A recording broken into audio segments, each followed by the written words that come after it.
Hello and welcome to the Middlemen today. This is an episode like no other, as the team of jurors are more than poised to double down on some of the biggest issues of our day. Juror Cyril Abaku can't seem to understand why a Nigerian refinery appears to be producing lies rather than fuel. Juror Emeka Madunagu has trouble with a president who seems to be courting only trouble, even with his latest journey to France. I will be dancing with the resurrected souls from the Endsars protests that ended with a massacre in Lagos in 2020. If you are ready, so are we. We'll be back after this short break. Please stay with us.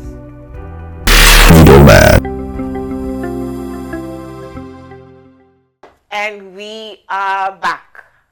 My case: dead Endsars protesters awake. This Monday, the Lagos State government suspended the governor's aide on print media, Wale Ajentumobi, for tweeting that the hoodlums who caused arson during the 2020 Endsars protest in Lagos have been, in quotes, hunted down and executed, end quote. He now claims his tweet was misconstrued. People say his suspension is to protect him. There are people asking that he be arrested so he can give the police details of what he knows. He's known for spewing bigotry on X constantly. For a government aide, he had no boundaries. But how will the police investigate a matter that accuses them of extrajudicial killings? David Hundeyin had made the same claim in 2021. Sarah Ibrahim, a star witness during the panel of inquiry set up by the Lagos State government, also made the same call in 2021. She said her life was threatened when she went to the hospital to see another witness, Kamsi, who had been brutally assaulted and almost killed after testifying at the panel of inquiries. The spirit of the 2020 Endsars protesters lives on. The dead are definitely not sleeping. The Lagos State governor had said there were no casualties when asked about the incident on CNN. Later, the government said there were only 2 casualties. The panel of inquiry said there were indeed casualties, listed the dead, and asked the government to pay compensations. Lagos State government replied with a white paper, sticking to their claim of only 2 casualties. Later, Sarah Ibrahim said families of victims were being offered money through her in 2022. She claimed to have spoken to her lawyers, and Femi Familano, SAN, advised that it was okay since the panel of inquiry had also asked that they be compensated. There were claims of 100 million naira shared to a few victims. In 2023, however, a letter circulated where the Lagos State Ministry of Health sought approval for mass burial of 103 bodies, victims of the Endsars protest. Remember, prior to this, they had said no casualties. Anyway, the governor actually used the word no fatalities. This year, the spirit of the dead Endsars protesters again rose the issue of compensations. That if the government claimed there were no casualties, how come there are screenshots of monies paid to families of dead victims? Again, Sarah Ibrahim stepped in with receipts, telling how the Lagos State government tried to ensure the 100 million naira was only paid in cash. How come victims never came out to collect their share? And how the money wasn't the compensation the panel of inquiry had ordered to be paid, but hush money.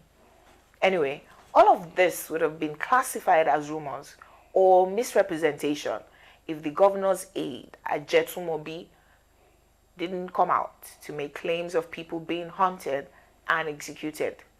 Summary executions. My verdict: the government or the police will not and cannot be judges in their own case, so I do not expect anything to happen to the perpetrators. But since it has been proven beyond reasonable doubt that the Lekki massacre did happen, people were killed and injured, then the Lagos State government should do the right thing as recommended by the panel that they set up. Obviously, the spirit of the dead will not sleep till justice is done. Very true. The spirits of the dead cannot sleep, because that was just clear mass murder. That was clear, and it wasn't only in Lagos, because Amnesty International just wrote out a report that, The same thing happened in Nasarawa and some other states. Yeah, Benin, Yes. Ilorin, Yes. Abuja. Yes. So, of course, in Abuja, people were even murdered, starved to death in their sleep. You see, it's one of the tragedies of, placing people above their pay grade, above their level. We honestly, we adulate people too much in this country.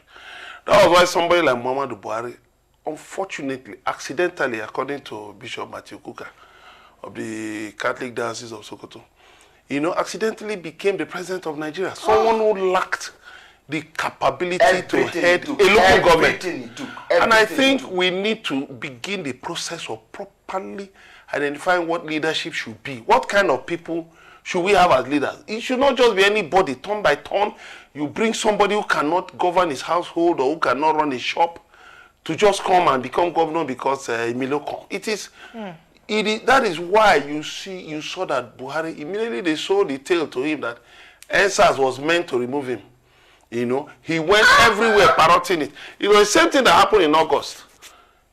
Some members of Tinubu's cabinet, like the Loquacious de la Minister of Soil Minerals, who has not made any success out of that ministry, came and said, yeah, it was meant to remove Tinubu. But by the time the matter now bounced back with the issue of those minors, have you heard any of them saying anything? Nothing. Because it's the type of politics we play in Nigeria.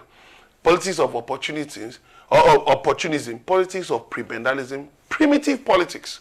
And so, these Endsars victims were just collateral victims.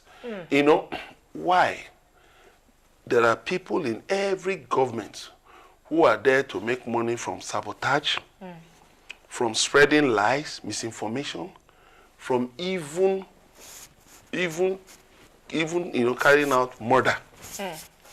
If you stand in their way, they take you out. Yes. And so, what do you find? You see today. Desperation. Look at the Ajetimobi fellow. Just like his colleague, these guys are so reckless, unrestrained, no boundaries, unchecked, uncouth. And the sad thing is that these are young men in their prime. Forgetting the fact that at the most, you can serve, a government can last 8 years. 8 years. But there is still life ahead after 8 years.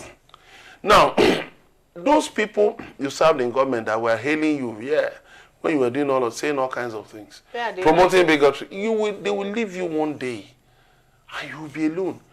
You might even find out that you're up against the people, There are claims that he was arrested in Ilorin yesterday. Yeah, we've not confirmed it, but arrested by who? The same exactly. The same people. Exactly. That's the part my case was saying that the police cannot, be even the military, because the impression was that it was the military that went looking for those people, and then when they resisted arrest, and they were killed. So you see, Nigeria has become a killing field.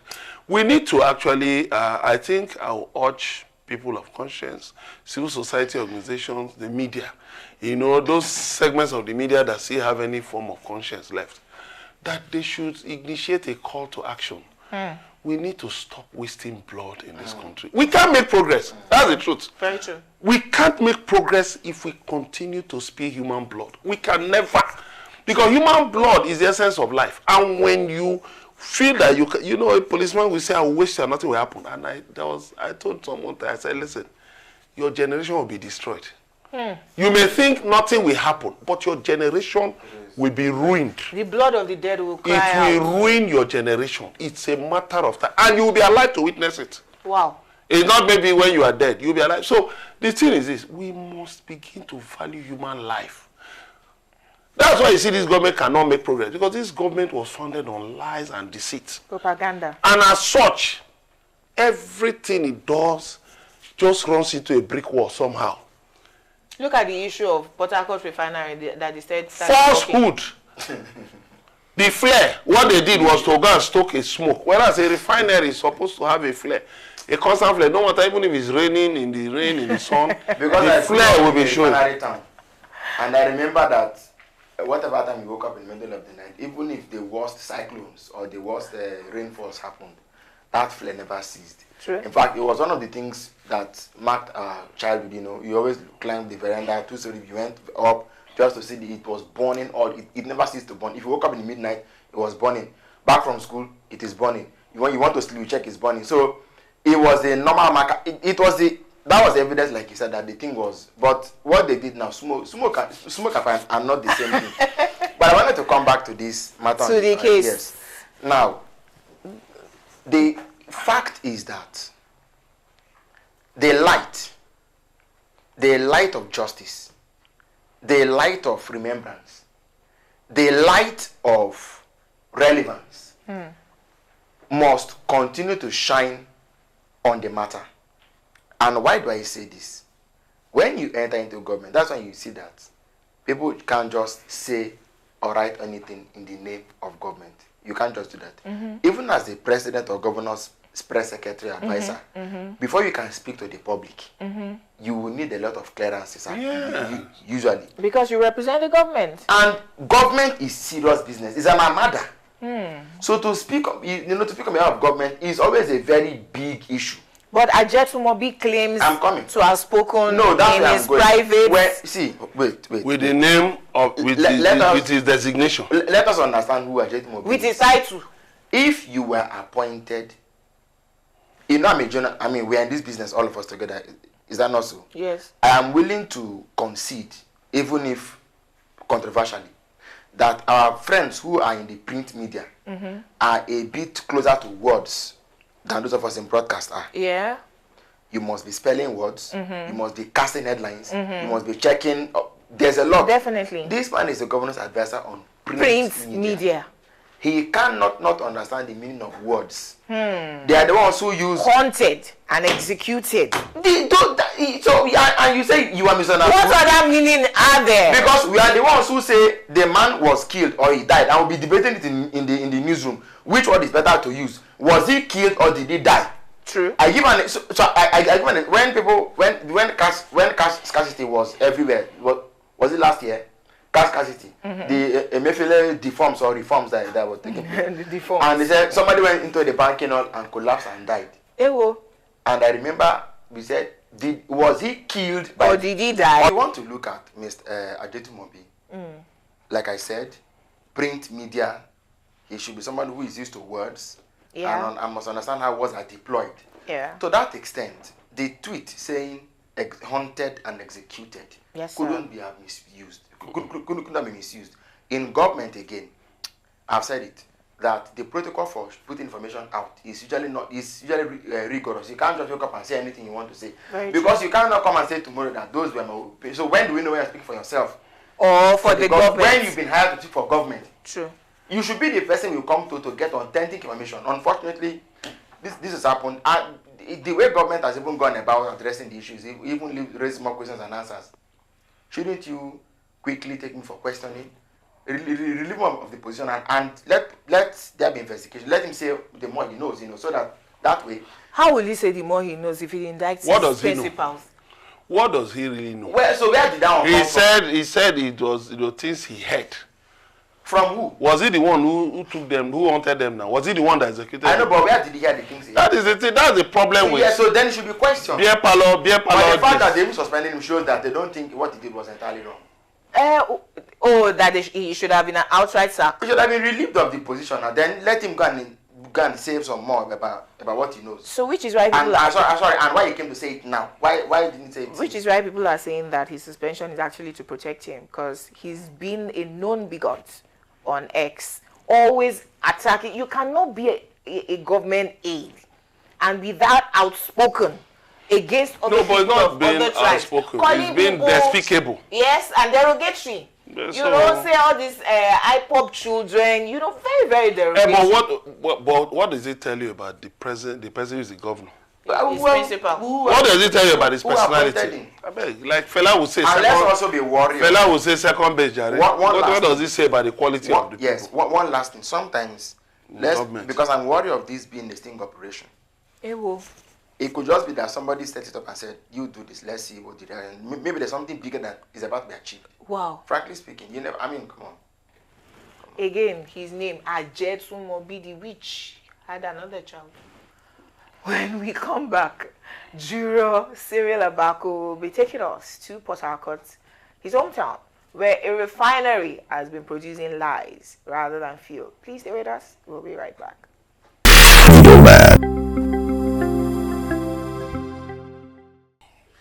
You're welcome back. My case, refinery of lies. The Port Harcourt refinery must now be seen for what it has become. A lie told many times. But how many lies can become the truth no matter how many times they're told? You can't refine a lie to become the truth. You simply cannot. It will amount to a wasted effort.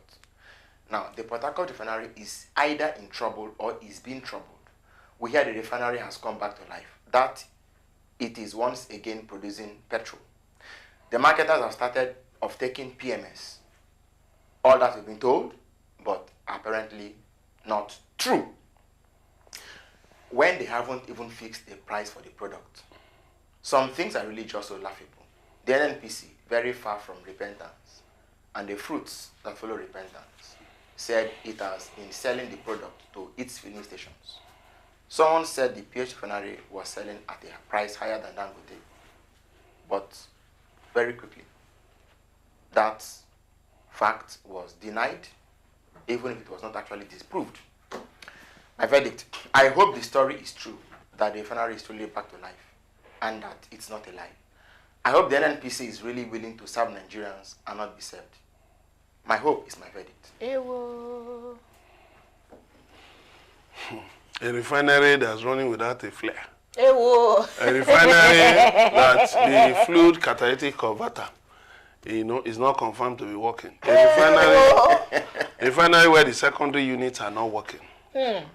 What kind of refinery is that? A refinery where people can actually, you can see refinery, they say it's working, and people are strolling around a refinery.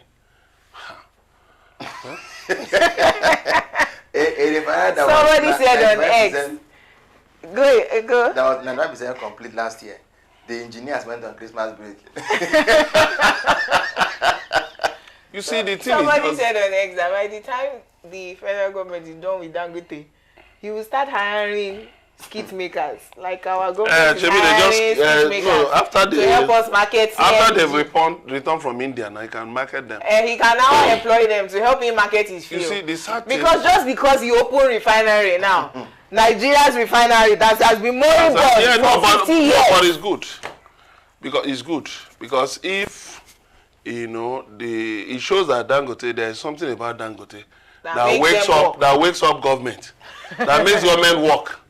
Before Dangote came in, before he went into cement business was just anyhow.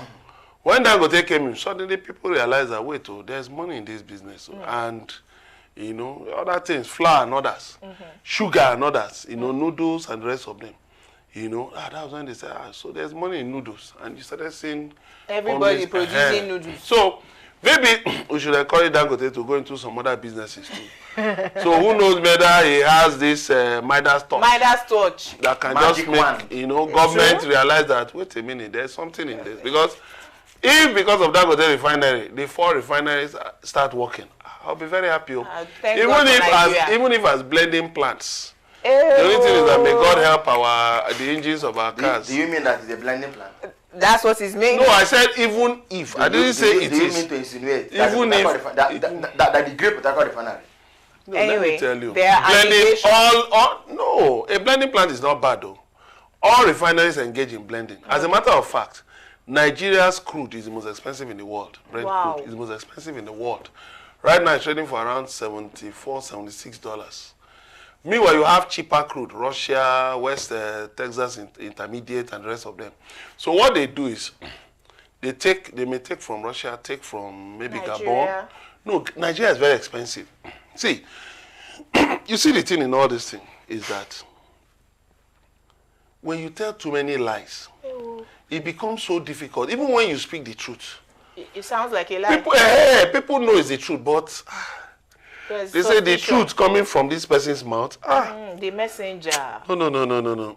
Look, the truth is this. It is a disservice to Nigeria to be giving crude to anybody to refine in Nigeria. It's a waste. Yes, it's a waste. You're just wasting money. It's just like running a trailer with goods from here to Kano, and you don't have any arrangement for goods from Kano back to Lagos. You know? So what it means is that the money you made from Lagos to Kano, You burn it back. you will burn it back, and you've not made anything. So the best thing would have been for Tinubu to just come out and say, wait a minute, guys. We don't even have enough crude to sell. This is our mainstay. We cannot, Dangote, we cannot give you Brent crude, because this is the lifeblood of the economy. Go and look for your crude anywhere. But trying to grandstand, okay, we'll give you 390,000 barrels per day. It's not possible. Don't even touch Nigerian crude. Sell it. Sell it, earn the dollars. Then, whatever Dangote is able to do, because you will see, the Port Harcourt Refinery, the pipeline from Bonny to that refinery has been cut in many places. So, there's no pipeline running to that place.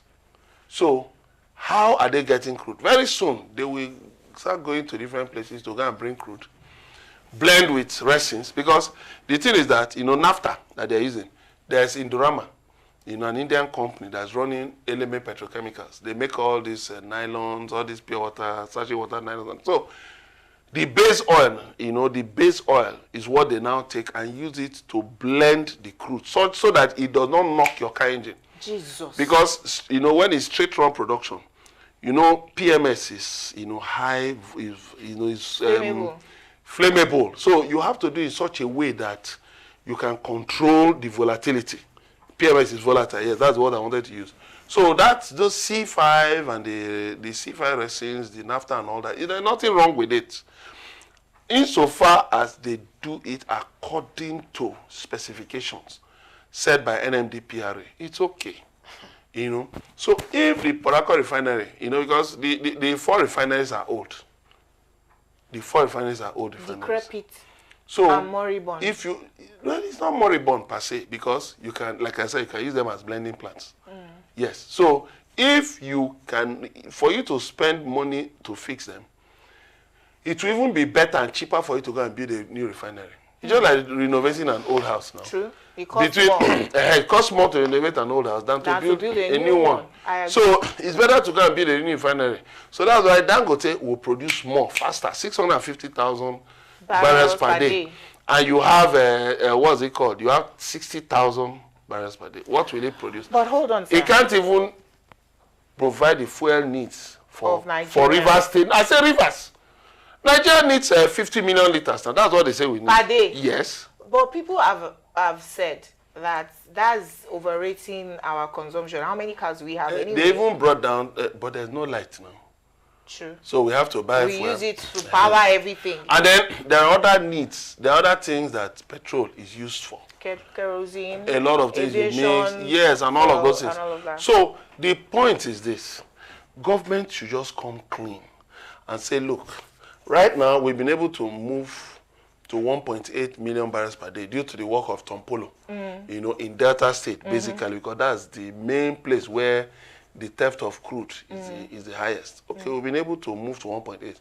We are targeting 3 million barrels per day. Now, Nigeria has sold a lot of its crude as forward sales, use it to collect loans from different people. Now, if we can increase to, even if it's 2.5, what it will mean is that we can pay off. In fact, if I were in government, I would tell the president, listen, let's just call all these creditors. Pay them off. Calculate, even if it is production of 1 month, use it to pay them off and close those books. Close those books. At the worst, what will happen is that there might be fuel scarcity, but it won't last maybe more than 1 or 2 weeks. We can manage it. But you pay off. When you are when you are debt free, you are credit worthy. You are in a stronger position to determine a lot of things. So even if it's a blending plant, for instance, yes, those refineries are decrepit, but they can produce diesel. You know, diesel is easier because it's heavier. It's not like fuel that is lighter and volatile and combustible. Yep. So even if it is diesel, they can produce. But look at Kaduna Refinery. It's far away from. It's not near the coast like Dangote Refinery. And it's far away. So the pipeline, if you run crude through it, you can imagine how many points where it will be vandalized. So that of Kaduna Refinery, why not restrict it to diesel? So in other words, maybe you can truck crude to it. You know. So what I'm saying essentially is this. The fact that they brought back Port Harcourt Refinery, they can bring crude from anywhere. Let them be honest with themselves. Bring crude from anywhere. If you are blending there, the thing is this, meet specifications. When you meet the specifications, it will bring competition. Let Dangote be doing it. So, after all, we have 20 refinery licenses in Nigeria. NNPC is holding 4. Dangote 5. Watersmith 6. So then remaining another 14. So out of that 20, it's only Dangote and Watersmith that are actually producing right now. So if you add Port Refinery for whatever is what, even if it is blended, as long as it meets specifications, that will stimulate competition and the price will go down. So we can now just say goodbye to importation of petrol. Instead of blending anywhere, let's come here. Come home to blend. Blend it, and then we'll be home and dry. But you said something earlier that is against what analysts have always said, which is don't sell Nigerian crude to anyone internally because it's our main mainstay. Yes. Main revenue earner. Now, all of us always said that for a country that has crude, why are we importing fuel? What is expensive? So because our crude is the best in the world and it is expensive, what we need to do is look for our economy is 80 or 90% dependent on sale of crude. Yes. Meanwhile, we have other resources. There are countries that do not have any resource at all. And they are selling their human resource, skill, knowledge, expertise. We have gold in Zamfara, gold in Ilesha, which we can use to actually benchmark, some of these things. Now, gold. Okay, look at oil. The highest that crude has gone is $110 per barrel, which was under Jonathan. But gold gets to as much as $2,000. So So what are we talking about? Whatever it is. Crude that is needed, for us to locally refine, which will make it cheaper, or blend, or whatever it is. It will make it cheaper. So that, why? Because production outside Nigeria is expensive. You see, you know what? It will pay you. Our crude is expensive. Our crude is most expensive in the world. It will pay you to go and buy cheaper crude. Absolutely. Why is our crude more expensive? It's of better quality. No. Look at it. The thing is this, if it's because our exchange rate is bad, the Naira has gone down. When the Naira was more stronger, we didn't feel all these things. Because whether government was refining locally or selling abroad, it didn't matter. But now that the Naira has gone down, the way to just get the Naira back, to be honest, is that we must suspend local refining of our crude. We just have to sell our crude. Why can't we sell gold? And that's what I'm talking about. Instead of selling crude, sell gold, sell lithium. I wanted to happen, you saying it will be a waste to sell our crude locally. No. For now, until the Naira recovers. So I'm saying that because we need crude to be refined for generation of different things that we need, crude for now, rather than going to import, refined the finished products. We can bring crude from abroad. Exporting gold. Yes. To earn forex. Yeah. We used to have cocoa, granite pyramids, and all of that. Export agriculture. Ghana is buying our yam head to plant yam, and they are exporting it to earn forex. We are not looking in all of those directions. Crude that we need for us to refine locally, power our vehicles, power our generators, do all of that. You say it's too expensive, so let us export all of it. It just doesn't make any kind of sense. I will tell you the business there. The point is, right now, the economy is in a mess. But one basic thing is that we must make the Naira stronger first. So, okay. To make the Naira stronger is to export something. Is to export. So it doesn't have to be export. Crude. No, that is the cheapest. The thing with crude is this. You just bring it from the ground. And we're not even the ones doing it. It's joint venture. Thank you. So we just take 60%. So what I'm saying is this. With all that we are owing, that we actually used our crude to get loans from different sources. So what I'm saying is that we can just for a period, I'm not saying for so long, maybe 3 months, 6 months, suspend giving, because Dangote now has said that NNPC has not been giving in crude like they promised. And what is NNPC doing? NNPC has shown you that, listen, even our own Port Harcourt refinery, we are not sure of giving Port Harcourt refinery our own crude. So you better go at, like what you said, that by the time they finish, so better go and source your own crude. Joremeka, the first thing to do is to gather those people at NNPC. Gather them together. Lock them up. My goodness gracious me. No, why would you lock them? What have they done? They are all criminals. Sack them now. Oh, what are you gathering them to do? Until we begin to refine truth from Port Harcourt Refinery. True. Yeah, when we return, Joremeka Madunago is keeping watch on President Tinubu's journey to France and has a warning for why it could be inauspicious. Stay with us.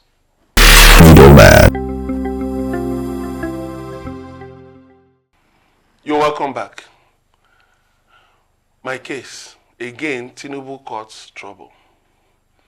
President Bola Tinubu on Thursday began a 3-day state visit to France. The visit, according to his media aides, is meant to cement bilateral ties between Nigeria and France. However, there are indications that there is more to the visit than meets the eye. Tinubu is said to have been literally, quote-unquote, summoned or invited by French President Emmanuel Macron to put pressure on him to force Burkina Faso, Mali, and Niger, otherwise known as the Alliance of Sahel States, AES, to do the bidding of France. It is believed that once again, Tinubu is under pressure in his position as the chairman of the Economic Community of West African States, ECOWAS, to purportedly force these nations, which have incidentally exited from ECOWAS, to relinquish military dictatorship and organize elections. Interestingly, Mali on Wednesday announced a plan to hold elections soon without providing a specific date. Not long ago, Tinubu had tried to mobilize an ECOWAS invasion of Niger Republic, but was stopped in his tracks by strong opposition from Nigerians. Now, he's heading into another possible misadventure as a proxy of France. My verdict. Excuse me. Nigeria is grappling with a serious cost of living crisis occasioned by the removal of petrol and foreign exchange subsidies. We also have an energy crisis. Yet, Tinubu is more interested in leading Nigeria into a complex situation that may put its economy, polity, and people in jeopardy. All Nigerians of goodwill must rise up as one and prevent him from plunging us into a deeper mess than we are currently grappling with. France should mind its business and let sovereign states be. Nigeria should also mind its business. Don't dictate to any state. Wow. I so rule. So the Alliance of Sahel States, AS. AES, yes. Why do you call them AES? That's their acronym. They don't want to be called AS. S. Ice. Because it's Alliance of Sahel States, ASS. They don't want to. That's in the English. This thing, but I think okay, in French it is. It could be something else. Now you said that Tinubu was stopped from attacking Niger Republic by opposition from Nigerians. Opposition from David Hundeyin, who did good investigative journalism. Very good. To expose that Nigerians, your president is going to Niger. And you know how Niger reiterated, right? Tinubu, who always, regardless of which other country he goes in the world, when he's coming back, always branches France, because they say his doctors are in France. Yeah. Was coming into Nigeria, overhead Niger. And they told him and they said, go back. Sir, you are not a friend of this state. Either you go and follow Ghana, or we bring you down over no, you have to go to Burkina Faso. Imagine that. So this someone, hopefully I just hope that he's headed to his doctor. If someone it is or invitation. It is. Because the news has been flying around. I hope he's just going to see his doctors, as much as we hate to see it. I hope he's just going to see, because look, bag of rice now is 120,000. So it's not our business. You don't even talk about beans. You know, Niger Republic, supplies us a lot of the beans we consume in this country. Now, when we were doing all those drama with Niger Republic, they closed the border. Yes.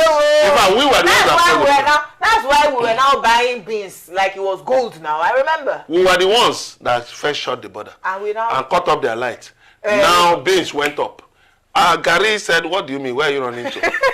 Gari followed, rice followed, onions, everything has gone up. You can't even buy turkey now. Turkey now, a big turkey, I understand, is 80,000.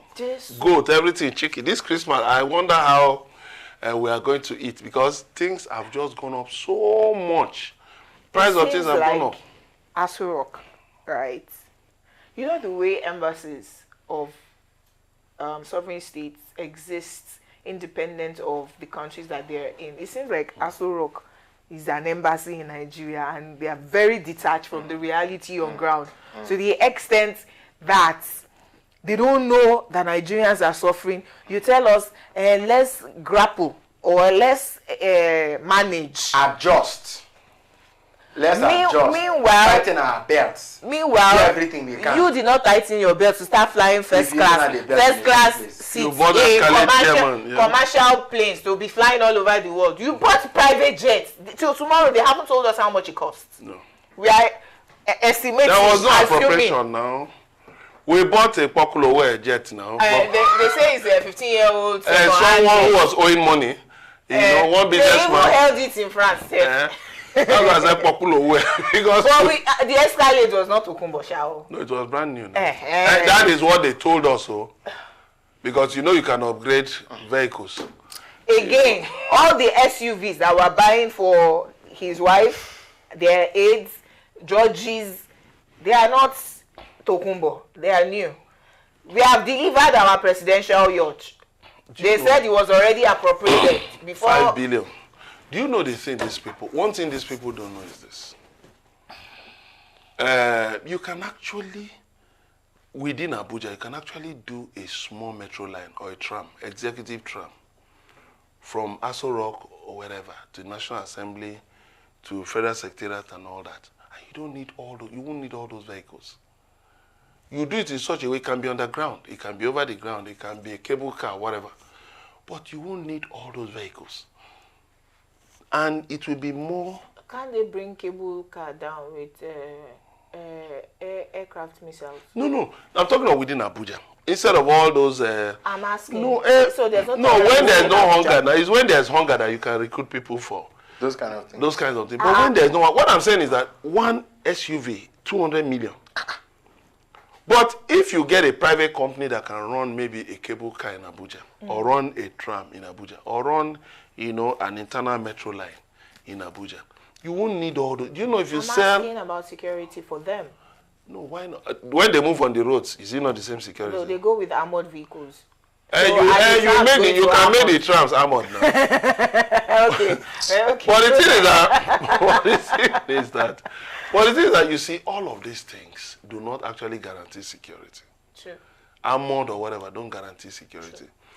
Like what we're talking about, you are now trying to help France to put pressure on states that have repudiated your association. Then a French warship is at the Lagos Marina, to engage in a joint exercise with the Nigerian Navy. And some people are interpreting it as, a subtle threat to those states.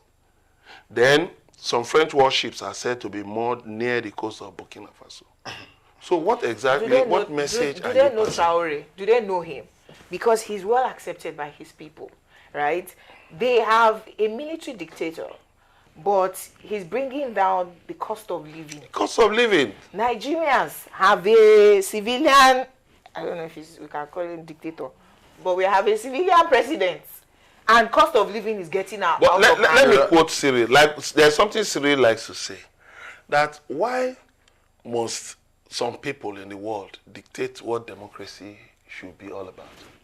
That's where the problem. Well, because this democracy we talk about, that they should not be under military rule. They should be under democracy. Why? What right does France, by the way, have to come and dictate to Africa, the pattern of government it should follow? They have a large chunk of the share of Africa. Yes. So, those three states, the rights they have. Those three states kicked out their people. Yes. Told them to carry their embassy. Caught some French spies and kicked them out. So that has hurt France. But it has improved, living standards in those states. You know why it will hurt France? One of those countries, I don't know if it is Burkina Faso or Senegal, right? Their central bank is in France, where their gold. All of them didn't have central bank. Their gold. So, you know how we exchange our raw materials, our raw resources for paper that they print. Yes, that they print. Right? Yeah. Theirs is stored in gold. You see, in the Central Bank of France. There's something. So when these countries pull out, all of those resources, the gold that is being kept in France, no longer goes there. Yeah. So it will hurt them. And you know. But what is Nigeria's business? Coming back to your case. Yeah. If France, who is hurt by these people seeking economic independence from France, are moving away and they are now summoning or inviting or asking for collaboration of another sovereign African country to say, come and tell them how to live their lives. That that dictator, the dictator that is making their lives better than all the civilian presidents. Africa usually has civilian dictators, and we can name them from Cameroon to Zimbabwe, where one president stays there for 50 years until he's 90 and shaky, eventually dies, and his son takes over from him.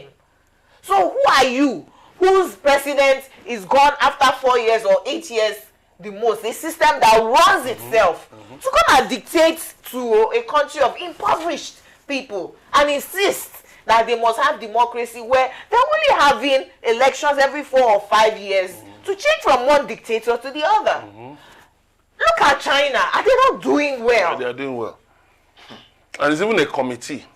It's not one man, it's a committee. You know? So if the United Nations says that every country is sovereign, and they're truly sovereign if you, as a European country, is calling on their neighbors to come and insist on which government they must have. Can I tell you something? There's something David Hunde said, and it is, you know, if you reflect on it deeply, you will see that he said that, look, to be frank with you, not even Peter Obi, you know, because Peter Obi is also pro-West. Neither Peter Obi nor Atiku, you know, would have acted much more differently than Tinubu. I mean, talking about foreign policy. Because you know what?